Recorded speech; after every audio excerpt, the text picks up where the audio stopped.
2020 was a very interesting year to say the least, with all the drama, the pandemic amongst others.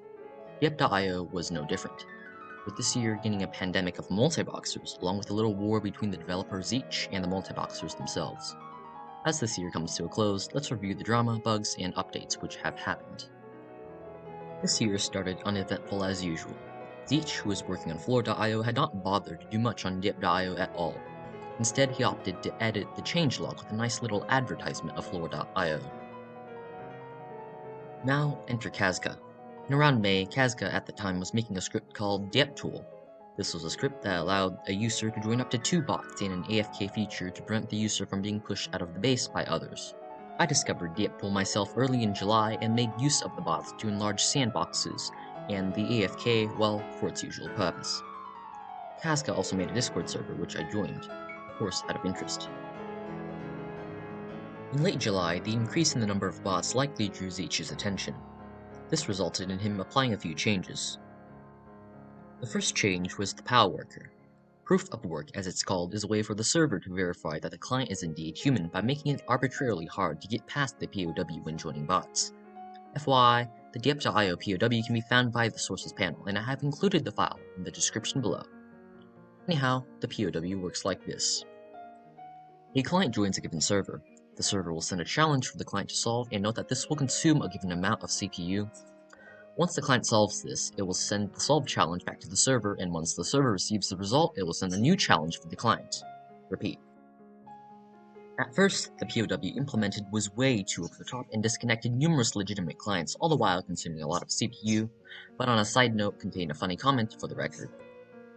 Many people created POW limiting scripts to lower the CPU consumption, and Zeech in the following days would also tweak the POW worker until it would not disconnect the legitimate clients and make it more powerful against bots. The second change was disallowing all tanks below level 5 to shoot inside a team's base. It's pretty well known that lag bots who joined and shot at the same time would bring a server to a halt, and by making it so that they can't shoot even if they manage to bypass the POW worker, it would lessen the lag. And lastly, the third change tweaked spawn protection server-side, and I say that in quotes, since there is really no verification of it actually happening, but was said on the Reddit post regarding the update. On a much funnier note, the second part of the update momentarily broke all neutral dominators, bosses, and the arena closer for a few hours. They would not be able to shoot, and while bosses became free food, dominators were rendered harmless. The most humorous part of this bug was the arena closer, which would mindlessly try to ram into other tanks, not being able to shoot. Unfortunately, this would be patched very quickly within 12 hours. However, this would not stop bots. Script developers quickly were able to bypass the POW worker, and although lag bots were able to be limited, multi-boxing was not. All the while, Kazka's DepTool developed very quickly, and multi-boxers became more and more frequent. Not surprisingly, DepTool is the most prime example.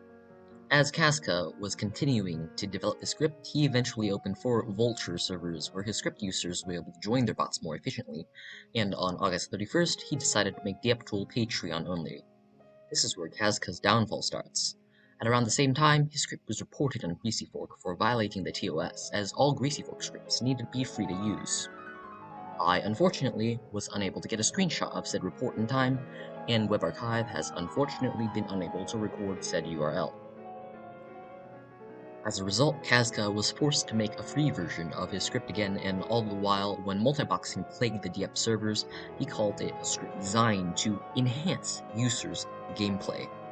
To Kazka, this may seem like a bomb averted, but unbeknownst to him, it was just the beginning. In late September, Zeech finally caught wind of Kazka's actions. Numerous complaints had been sent in the Floor.io Discord server, Floorboard, so much that Zeech decided to take a look. And what he saw, you could say, enraged him. Kazka was making money off of Zeech's own game, and to Zeech, despite him just wanting to move onto the floor and not care about Dep, this was the last straw. Begin the war between Zeech and Kazka. The first thing Zeech decided to do was to add a script detecting mechanism. Although I do not know the exact file or how the update works down to the finer levels, I have a good idea. This detection method detected if an extension modified, intercepted, or otherwise did anything to incoming packets from a server to a client, and if it did, would send a threatening message of an IP ban while blocking the client connection to the server. Note that this detection is still included to this day, with this image taken on December 31st. This immediately broke the most important scripts, including the Spade Squad server selector and scripts that contain server selectors in general, along with other seemingly odd blocks, including diepstyle, a simple repel script, moved mouse, and show ping. Of course, dieptool was also blocked. Later, Zeech confirmed that the blockage of show ping via pressing the button L, or via a script, was a bug and fixed it. Despite this, Kazka was quick to patch his own script within a few hours, in which Zeech decided to take more drastic measures. Now, first, we must understand what packets are. Packets are bundles of data that are used to communicate between the server and a client. A packet comes in two parts, the packet header and the packet itself. Usually, these can be intercepted, read/interpreted, and modified by the client. Now, a packet/packet header doesn't just give up the information upon interception. It is like a vault with a lock where the client needs the key to open it. With diep.io, the key itself is easy to find since it did not change, and it could be used until Zeech changes aspects of the game where the lock changes and a new key needs to be found. This is the basis which dieptool, along with server selectors and other scripts, were created upon, and now that this is out of the way, let's continue. Zeech decided to randomize packets and packet headers at least daily, which means that the key needed to read packets needed to be updated at least daily for dieptool to work, sometimes less than a day, but never more. Now let's talk about a parser. Normally, in such a circumstance, the author of a script would have to manually update the key for the script to work. Enter the parser. A parser is code that will automatically update the key for a script when the lock changes. It is not dissimilar to a bot who will do things for you. And despite the fact that Zeech said parsers won't work, they unfortunately will. And while Zeech was updating the randomization of the packets, Kazka and his other fellow script developers were creating said parser. However, Zeech also had another trick up his sleeve. He could mask packets and packet headers. Not dissimilar to hiding the lock of the vault, where even having the keys not enough, as the lock is nowhere to be found, Zeech did exactly that.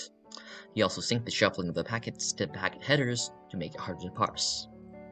On a side note, Discord user who goes by the name Binary had made a sandbox control system where a user would be able to join via their Discord account instead of using the party link. And although this allowed careful moderation of trollers who would ruin Sandbox playing as arena closers, Binary allowed it to be broken as long as dieptool would also be rendered broken.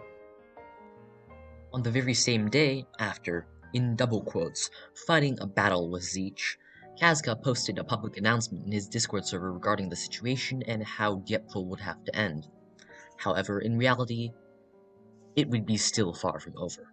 In the following weeks, Kazka still developed new patches for Zeech's previous attempts at breaking dieptool, and on October 11th, he officially relaunched dieptool. Despite Kazka's best efforts, he would still be in vain, as Zeech was also hot on his trail. After a back-and-forth series of patches on both sides where Zeech stated that his fixes would take 10 times less time compared to Kazka's, the dieptool dev finally gave up on October 16th and officially made the now broken dieptool open source. And now, the war finally draws to a close where Zeech remained victorious. During the war, Zeech did remark the fact that he won't spend more than 30 minutes trying to fix something to diep.io, which really just shows how much he wants to move on to Floor. Now, during the war, multiple people, most notably Narwhal I Don't Have Account, Michael, and me, focused on a different pressing matter, the use of special tanks in Sandbox in order to ruin it. Michael started out with a long message of a proposed solution where Zeech just declined with a simple no.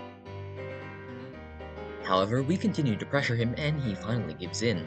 Despite supplying him with a very good idea of making them toggleable, he rejects it and opts to instead remove them completely from the game, likely since it was easier, ending with the phrase, "If people bitch about it, I don't care." Subsequently, after one last round of Sandbox with special tanks created by I Don't Have Account, all special tanks were removed from Sandbox. With this removal, the infamous praise yoga known for the destruction in sandboxes with arena closers finally ends. On a sadder note, testing with special tanks, killing bosses with them quickly, along with the only last remnant of Mothership were also gone. As the war comes to a close, this brings us to the last update of the year.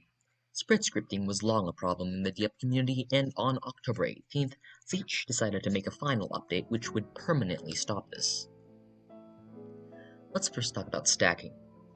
Stacking bullets with Pentashot and Spreadshot was based on the fact that their turrets shot in a pattern. For example, stacking with a Pentashot, you would alternate quickly between two sides, allowing each bullet to fire forwards in a powerful line. With Spread, you would do the same, but with one side, as the turret spread was more spread out. While doing this manually required skill and practice, a simple script could easily copy what a human could do, however, to a much more perfect extent, giving the script user an extremely large and completely unfair advantage over regular players. Zeech decided to stop this, as the apparent theme this year for Dieppe was anti-cheating, and in the end, instead of opting for a finer method such as JavaScript detecting of scripting, he decided as a whole to just have Penta and Spread shoot at the same time. This makes them relatively weaker and gives them a completely new type of playing, in a more of a shotgun style. But despite this, let's give an F to the manual stackers, including me. Oh, and right, he updated the changelog. Along with this, Zeech also added a new message during the loading screen, which says, disable VPNs or proxies if loading takes too long, which probably corresponds to him banning VPNs and proxies to continue to prevent multiboxing and circumvention of IP bans. Finally, on October 25th, Zeech decided to reintroduce the Floor.io ad from January, but this time he added a cute flower animation. Obviously, this was rather annoying, and many people complained, but according to Zeech, he could have cared less. He even showed us the statistics of Floor.io players on the 26th, which shows a huge increase in players after the ad was implemented. However, as time will tell now, the ad did not work for long, and as I check right now, Floor.io has only 58 players total, compared to Dieppe's 2,000 players plus. Discord user Binary, when met with this ad, disapproves of it vehemently, even making a script that changes arriving packets from the Floor.io animation to Dieppe.io, which I find incredibly awesome. The link to the script is in the description. Now, despite this year of updates, the developer Zeech is highly unlikely to make any more major modifications, as he explicitly stated before. And because of this, unfortunately, we Dieppe players have to try to hold onto the game and appreciate how beautifully it was crafted by Zeech. On a closing remark, the POW worker remains effective to this date, as seen in the statistics Zeech has shared, and do keep in mind that Zeech does indeed keep logs, although he won't disclose what specific things he logs.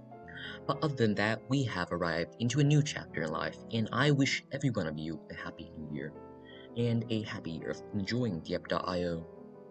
But will this year be the happy year that we all hope for, or one with the detrimental effects and malicious impediments like 2020? We can only hope.